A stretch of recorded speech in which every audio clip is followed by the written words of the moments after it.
11. Easily the most selfless and dramatic moment in Vegeta's life. And it amounts to absolutely nothing! Well, I mean, it doesn't kill Boo, but it does bring Vegeta's character arc to a close. And he gets a neat statue of himself. Mama can put it out in the living room, scare burglars away, grind against it, weird freaky sh**. I don't get it. How do you turn to stone after you blow yourself up? Anime. This moment truly is a classic, even if it's undercut by doing effectively nothing to defeat the villain. It's his acknowledgement that he has truly grown to care for this world and the people around him. It's a beautiful, powerful moment. That doesn't necessarily make up for the numerous times he's everyone over. Oh, come on. The guy nearly brings about the end of the earth 1, 2, 3, 4 times, and somehow he's a villain. Good night, sweet prince, and flights of Cell Jr. sing thee to thy rest. 10. Hey look, Vegeta's not blowing himself up this time. This time, he's blowing someone else up in what is probably one of his most, if not the most, badass moment in the show. It sort of feels like a return to form for him. You know, until Android 18.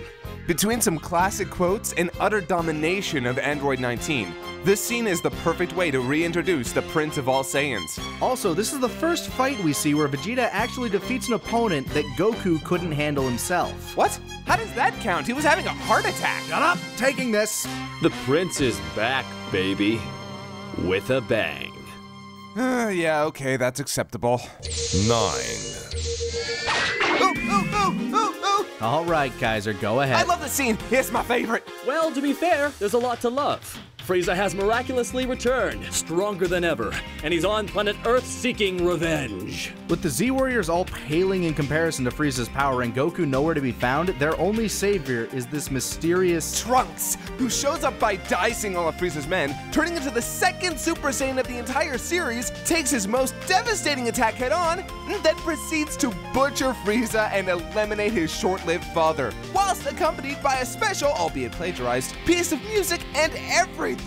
Speaking of King Cold, he does kind of just show up to die, doesn't he? It's actually a pretty good fake-out. You think this arc might be about Frieza's revenge, but nope. Time-traveling robots. Cyborgs, to be exact. Nobody cares. Jinzaganan, Jinzonigan, Jinzuningen. Oh, f it. 8.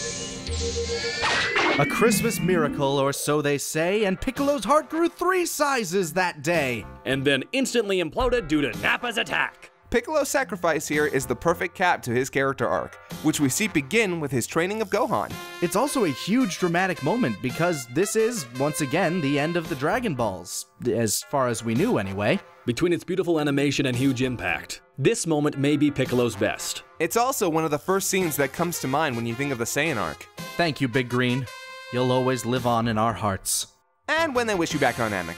7. We don't even need to include the entire fight here. This one shot, standing across from each other, it's one of the most iconic shots of the 2 rivals in this entire series. It's the calm before a wicked storm, leading up to the classic beam struggle.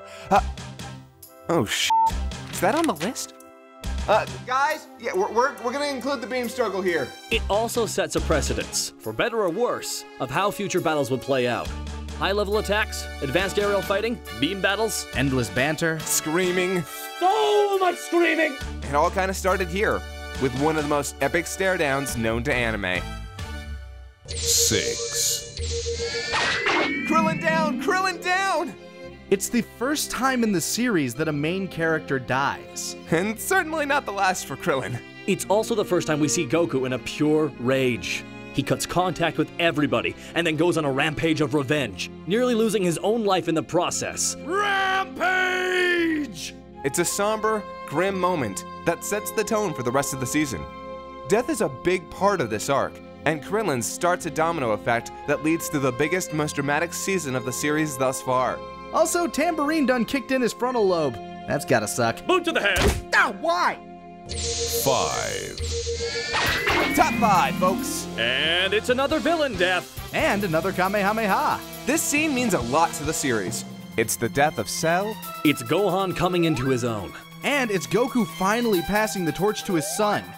Until the next arc where he promptly takes it back. It's a stunning scene, where Gohan is quickly running dry on power, and Cell is just not giving him an inch. It takes a combined effort of everyone involved to even get him to flinch, but it's actually Vegeta that ends up finally saving the day. Woo! GG! Also, the imagery here is some of the best. The father-son Kamehameha, Gohan walking slowly with one hand raised, Cell's obliteration. It's a fantastic climax to an unforgettable arc.